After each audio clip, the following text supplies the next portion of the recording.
What's up, everybody, and welcome to another Foundations Play Booster set review. So we are going to be reviewing all of the cards that you will be able to see in your Play Booster packs. These will be the packs that you use for draft, for your sealed events, and are the ones that we really care about right now. So without further ado, we've already covered white. Let's go ahead and jump into blue and see what blue is all about. And we're going to have this in order from CMC cost to rarity. So the first up we're going to see for one blue at common is going to be Witness Protection. It's an enchantment aura, enchant creature. Enchant creature loses all abilities and is a green and white citizen creature with base power and toughness of 1/1 named Legitimate Business Person. Okay. Very interesting. So how would I rate this card? So it's essentially removal. It just makes a card a 1/1 nothing for you. So it's pretty solid one cost removal. It's really similar to that one that was in Duskmourn that made it at 0/2 and lost all abilities. So this one loses all abilities and it becomes a 1/1. So maybe even a little bit better than that. So I would actually rate this as really draftable removal. So a solid B in my book.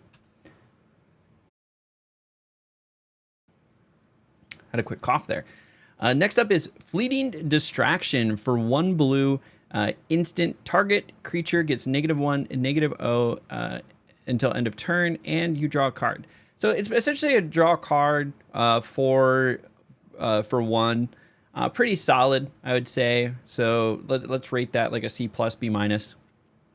Definitely worth drafting if you need some card draw as well, but it's not going to be super viable in a draft. Like you'd take it if there was nothing better. Aegis Turtle is a one blue creature turtle, 0/5.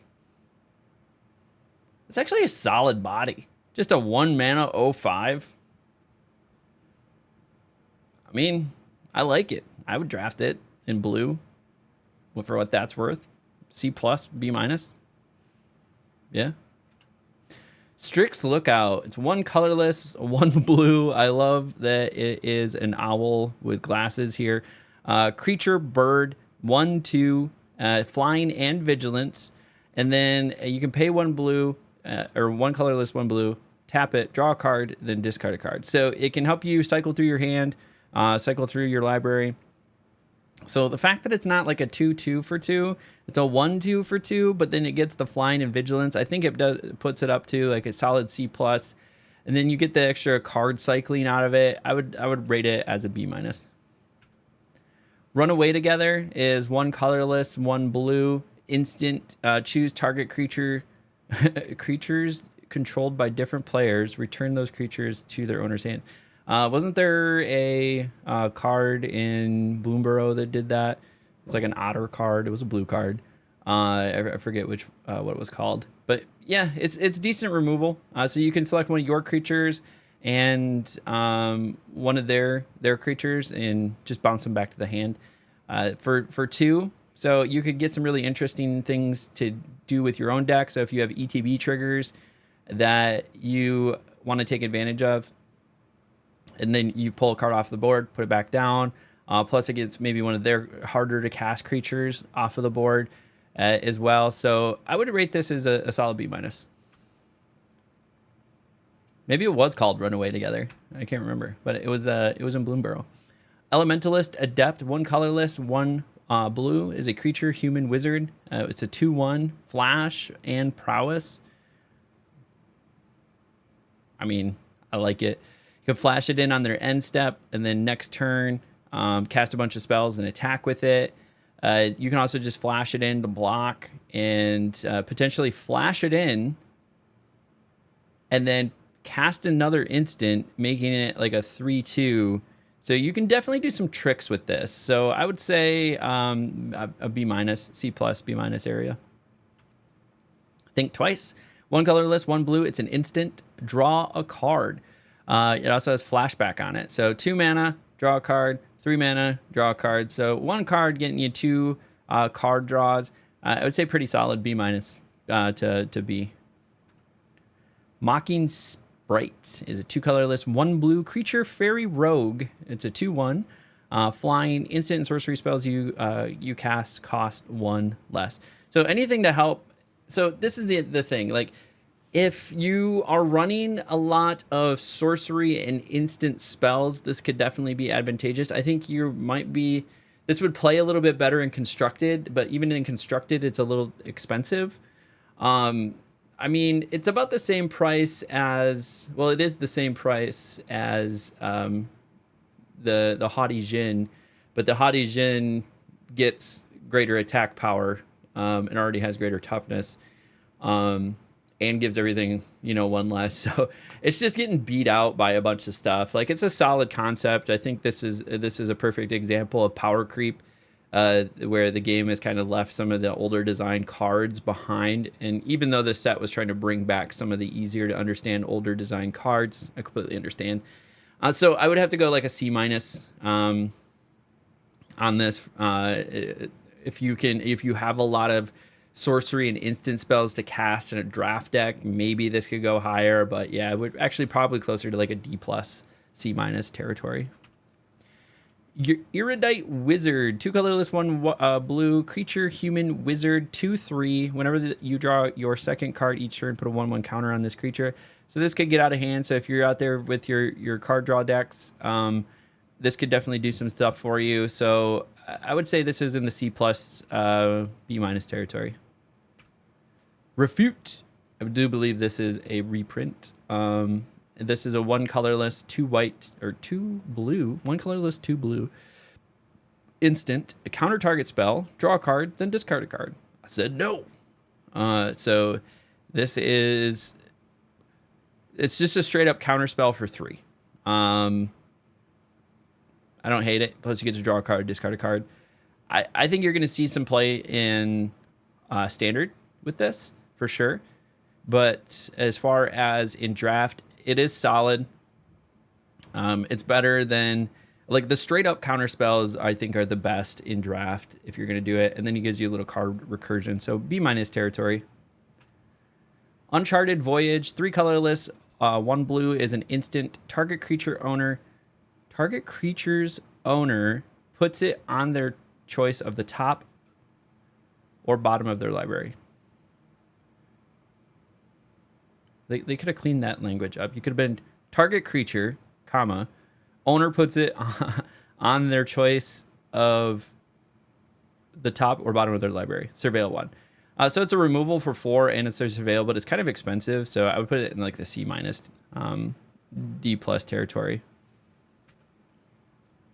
Big Fin Bouncer, 3 colorless, 1 blue creature shark pirate for 3/2. When this creature enters, return target creature an opponent controls to its owner's hand. So it's a nice little bounce spell plus its card removal. So, like, do you see the difference? Like, a bounce spell plus it's a 3/2 body. Like, it's just a more solid. You know what this reminds me of? The Big Fin Bouncer reminds me of remember that show Street Sharks? That cartoon Street Sharks? I used to have like the figurines. I used to love the Street Sharks. But I think I had them all. There was like 4 or 5 of them. But anyways, removal plus it's a 3/2. Solid card. So I would put it like in the C+ territory. Good body to grab. It's a little expensive, but it's got that removal aspect to it. So yeah, right in that C+ territory. Lightshell Duo. This is a reprint for sure. At least it came in my era. I played in Bloomburrow. So 3 colorless, 1 blue creature rat otter, 3/4 prowess. When this creature enters, surveil 2. So solid little creature. It does some work if you can get prowess to go off. We've already seen a lot of instants and sorceries in the blue color. So I would definitely rank it in like the C+, B- territory. It can do some work. Especially a 3/4 with prowess. Next up, Icewind Elemental. It's a 4 colorless, 1 blue. This is my old League of Legends brain, but it reminds me of that Ice Bird from League of Legends. Creature Elemental. It's a 3/4 flying. So it's already a 5 CMC, 3/4, so it's like underpowered. Flying, okay, that might get it up to like a C by itself. And then when this creature enters, draw a card, then discard a card. So you get some card recursion. Don't think it really makes up for the cost. So this is definitely going to be in like that C-, maybe D+ territory. Tolarian Terror. So this is a reprint for sure. I've played against this card. It sucks. You're going to see it played and constructed a lot. When this spell costs 1 less to cast for each instant and sorcery card in your graveyard, so you definitely need some graveyard hate when playing against this card. As Ward 2, so oftentimes this card is played for 1 blue. And then a lot of times they're playing multiple. So if you can draft this and you have an instant and sorcery heavy, maybe like, I don't know, in that 8 to 10 range of instants and sorceries, then you might be able to do something with this. And if you could get a couple of these, but they would have to be like strong value instants and sorceries to be able to give up the bodies. So in draft, it's going to rate a lot lower than it does in constructed. Constructed, this is a solid card. You're going to see play with this card in constructed for sure. In draft, it might be a little harder to pop off, but hopefully you could pay for it for less. So maybe like a 4 mana or a 3 mana 5/5. So we could put it in that B- territory. Spectral Sailor. I do believe this is a reprint as well. Creature Spirit Pirate is a 1/1 for 1. So that actually completes our uncommon. So now we're into common. So 1 blue for a Creature Spirit Pirate in uncommon. It's a 1/1. It has flash and flying, and then you can just pay 4, draw a card. Really solid card. Easily a B. Nice little flash body if you need it. It's got flying, and then it's card draw. Like if you, it scales with itself late in the game. Like, hey, you might be able to play this turn 1, and then on turn 4 you can get some card draw if you need it. So I would say solid, solid B. An Offer You Can't Refuse. I do believe this is also a reprint. Counter target non-creature spell. Its controller creates 2 treasure tokens. I mean, a 1 mana counter spell, and then you give them mana in return. It's a solid counter spell. I would definitely put it in the B- territory. Like, giving them ramp is always scary. Like, now they're casting turn 5 spells on turn 3. Or turn 3 spells on turn 1, right? So like that's pretty scary. But the fact, like, maybe late game, a 1 mana just straight up counter target non-creature spell, like, it's solid. So I'll give it a B-. Essence Scatter, I do believe this is also a reprint, is a 1 colorless, 1 blue counter target creature spell. There you go. This is non-creature spell. This is creature spell. Solid, really solid. B. Give it a B. Brineborn Cutthroat, 1 colorless, 1 blue. I do believe this is also a reprint. Is a creature merfolk pirate. It's a 2/1. Has flash, and whenever you cast a spell during an opponent's turn, put a 1/1 counter on this. So it's not prowess. It's actually put a counter on this. So this can scale. I'll definitely say this is a solid B. Could be B+ even. Mischievous Mystic, 1 colorless, 1 blue. Creature, human, wizard, flying. Whenever you draw your second card each turn, create a 1/1 blue fairy creature token. So card draw deck, this is really like a 3/2 for 2. So synergistically, this would be like a B on its own. I would say it's like a C+. Rune Sealed Wall is a 2 colorless, 1 blue artifact creature wall defender. 0/6 for 3 is not bad. And then it has additional function, like you can tap it and surveil. I mean, if you're looking to put stuff in your graveyard, like a blue-black deck or something, I mean, 3 mana, 0/6. I'm not super high on this card, but at the same time, like, it's not bad. There's definitely some things you could do with it. So I would say like a C+, for sure. The fact that it's an 0/6 body for 3, and then it has a surveil capability, so like, yeah, C+. Imprisoned in the Moon. 2 colorless, 1 blue. Enchantment aura. Enchant creature, land, or planeswalker. Creature, land, or planeswalker. What am I missing then? Enchantments and artifacts are not targetable. Enchanted permanent is a colorless land with tap, add colorless, and loses all other card types and abilities. So it's essentially removal for 3. You can see that there's freaking Emrakul that they're fighting over here. They're imprisoning it, literally imprisoning it into the moon. So 3 mana removal for land, creature, or planeswalker, I would say is pretty solid. We do see some planeswalker in this set. I haven't got to the lands yet, so I don't know if there's any spicy lands that you might want to capture, but there's definitely some spicy creatures. So 3 mana removal, I'd say pretty solid. We'll give it a B. Next up is Cephalid Inkmage. Is a 2 colorless, 1 blue creature, octopus wizard 2/2. When this creature enters, surveil 3. And then threshold, this creature can't be blocked as long as there are 7 or more cards in your graveyard. So the surveil 3 does help you get to 7 cards into the graveyard because you could just pitch those 3 right into the graveyard. So having a 2/2 that's unblockable for 3, it's going to be above average. So at least a C+. If you're going for like a threshold deck, maybe you could make it a little bit higher, but I'd say like a C+. Inspiration from Beyond is a 2 colorless, 1 blue sorcery, mill 3 cards, and then return an instant or sorcery card from your graveyard to your hand. So mill 3 cards, then return an instant or sorcery from your graveyard to your hand. Then it also has flashback. I definitely think you could see this in constructed play.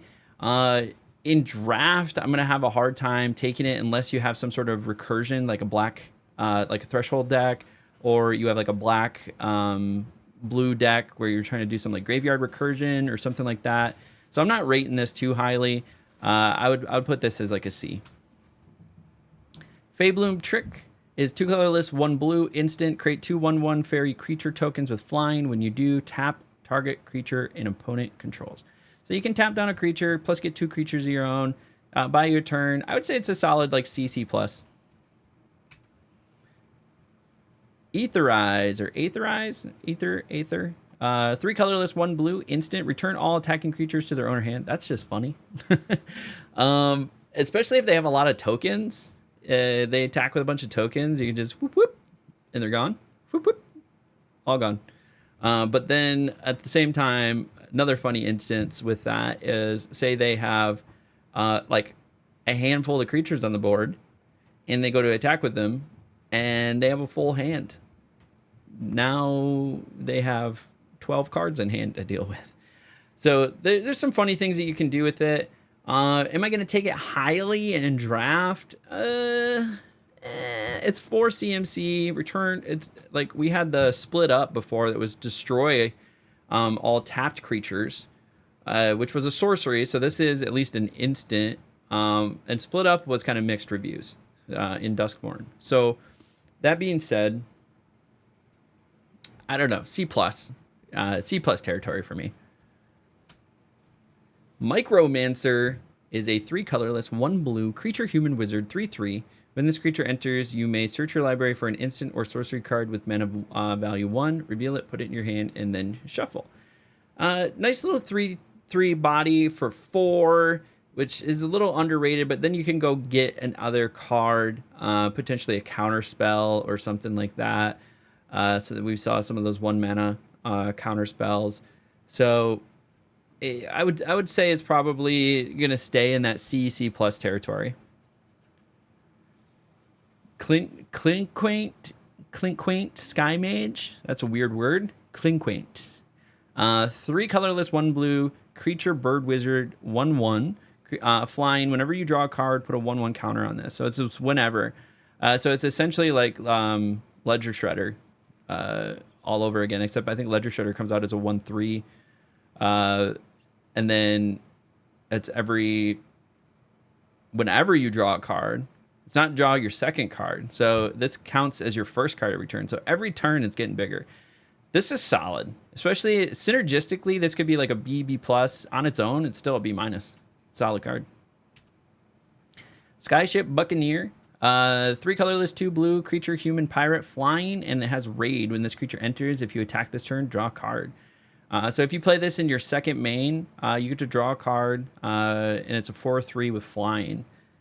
The card draw is worth like a portion of a rank by itself. Flying, I would say like C plus. If you cast it with raid, maybe like a high C plus. Seem like you might be able to push it into a B minus, but I think it's pretty solidly like a C plus. Arcane Epiphany, 3 colorless, 2 blue, instant. This spell costs 1 less to cast for, if you control a wizard, draw 3 cards. So again, synergistically, really good. It's 4 mana, draw 3 cards. That's really solid.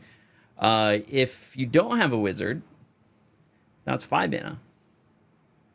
mana. And so it's still decent, but it's late game, like catch up. I would say C plus B minus territory.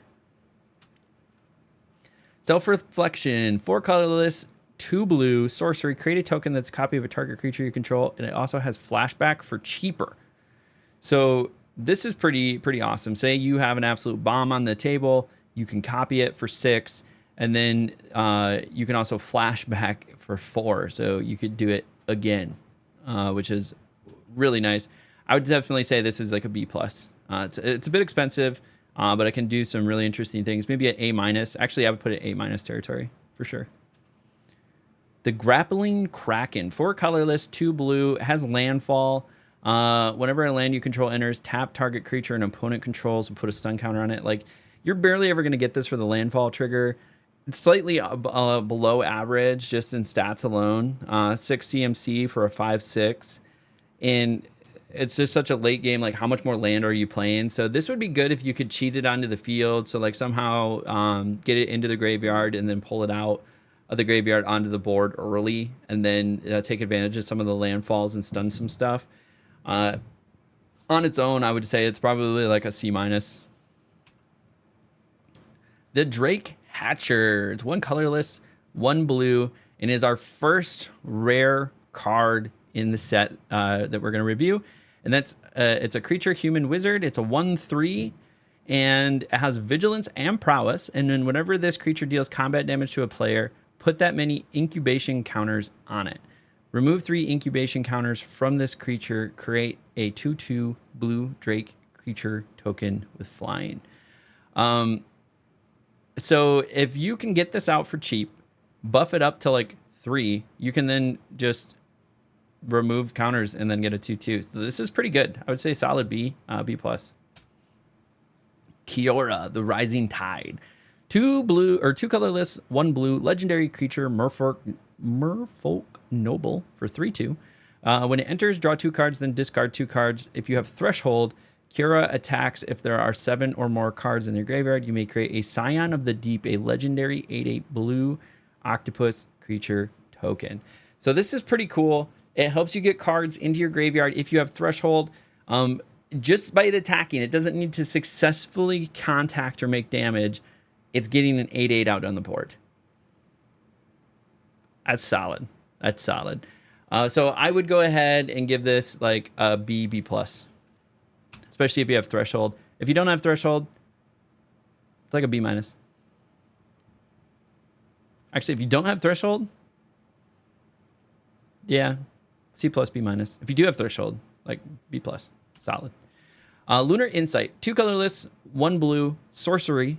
Draw a card for each different mana value among non-land permanents you control. So this is going to be really nice and constructed. Some domain decks are already out there. Leyline of the Guild Pack is already out there. So if you play this in a domain deck, you're drawing 5 cards. Like, that's solid. That's really solid and constructed. Are you going to get this, a lot of synergy out of this? Like, at most, most people at most are going to splash 3 cards. Unless they have a land that's multicolor or some way to do like a multicolor land, then you're really only drawing 2 or 3 cards for 3, which is still not bad. So definitely draftable. B minus, B territory. Next up is High Fae Trickster. 3 colorless, 1 blue, creature, fairy, wizard. It is a 4/2. And it has flash and flying. And when you cast spells, those they had flash. Really solid. I'd give it a B. Give it a B. Homunculus Horde is a 3 colorless, 1 blue creature homunculus. It's a 2/2. Whenever you draw your second card each turn, create a token that's a copy of this creature. Okay. Card draw deck, this thing would be insane. So like a solid B, synergistically. By itself, if you're not drawing second cards each turn, like it's like a C-. Archmage of Runes is a 3 colorless, 2 blue creature, giant, wizard, instant and sorcery spell. Well, it's a 3/6, I should also mention. Instant and sorcery spells you cast cost 1 less to cast. Whenever you cast an instant or sorcery spell, draw a card. I mean, if you're in a strong casting deck, it's so hard because you're not going to be packing most often a ton of instants and sorceries into a draft deck. You can figure out a way. Like, this is definitely a synergy card. Like, you need to synergize it with some other things so you can get some value out of it. It's a 3/6, so it's got a big booty on it. I don't know. Like, synergistically, maybe a B. On its own, it's a C. Extravagant Replication. 4 colorless, 2 blue. It's an enchantment. At the beginning of your upkeep, create a token that's a copy of target non-land permanent you control. That's insane. That's a lightning rod. Like, they're gonna have to do something about that. This is probably one of my top picks in blue. I would definitely put this at like an A- territory. You get this out, and then every turn on your upkeep, you're just making a copy of a non-land permanent on your board. You know what? Oh, it says of another. I was gonna say that's a copy of another target non-land permanent. If you had 2 of these, though, you could just make copies of themselves and get real crazy. And then all of a sudden, on a turn, you have 25 creatures that are like 8/8s. Wait, what's that big creature now? It's like a 12/6 or something like that. Anyways, I definitely like this card. It can get really, really crazy. Curator of Destinies. 4 colorless, 2 blue, creature Sphinx. This spell can't be countered. It's a 5/5. It has flying. And when this creature enters, look at the top 5 cards of your library and separate them into a face-down pile and a face-up pile. An opponent chooses one of those piles, put that pile into your hand and the other into your graveyard. This is really solid and interesting. I think you could see some interesting things done with this and constructed. As far as in draft, I would say pretty solid. B+ territory and draft. Time stop. End the turn. I don't know. No, like C-, D+. It's, you can probably do some really interesting things in constructed with this, you know, like a build around, and I don't see huge value in draft. Then we got Kaito. I love Kaito. So it's a different Kaito though. But this is a 1 colorless, 2 blue, legendary planeswalker Kaito. Comes in with 3 loyalty.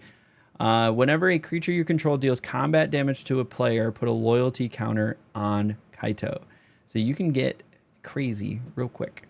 Up to 1 target creature you control can't be blocked this turn. Draw a card, then discard a card. That's your +1 ability. -2 is create a 2/1 blue ninja creature token. And then your -9 or ultimate ability is you get an emblem that says whenever a player casts a spell, a player, doesn't matter, you create a 2/1 blue creature token, blue ninja creature token. That's really solid planeswalker.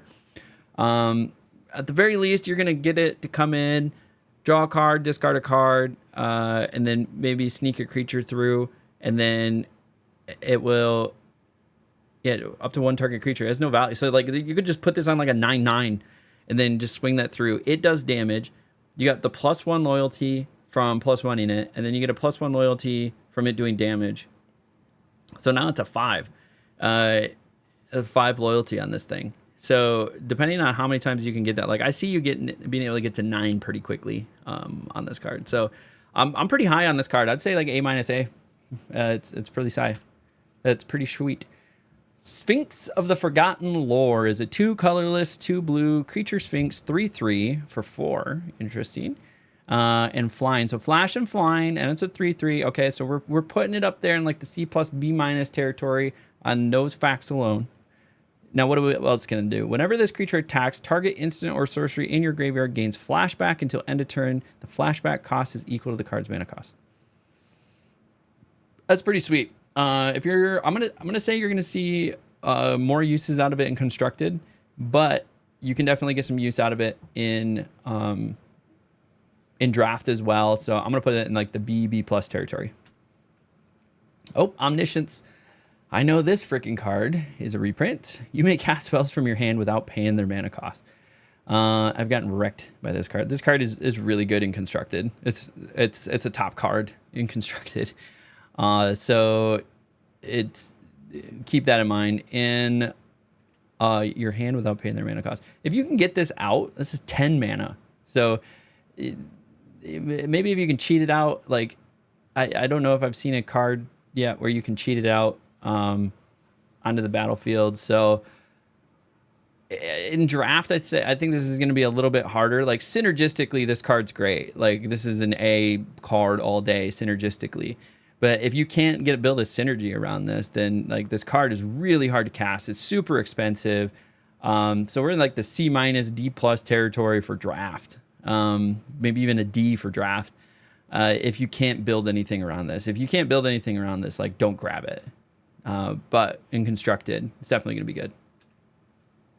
And that, my friends, finishes our review of the Play Booster cards in Foundations in blue. If you've made it this far, you might as well do the thing. Like, subscribe, leave a comment below, and stay tuned. Catch this whole playlist. We're going to be going through all of the colors: white, blue, black, green, red, colorless, multicolor, and of course, we'll review the art on the new lands as well. And so, until next time, we'll catch you at the table.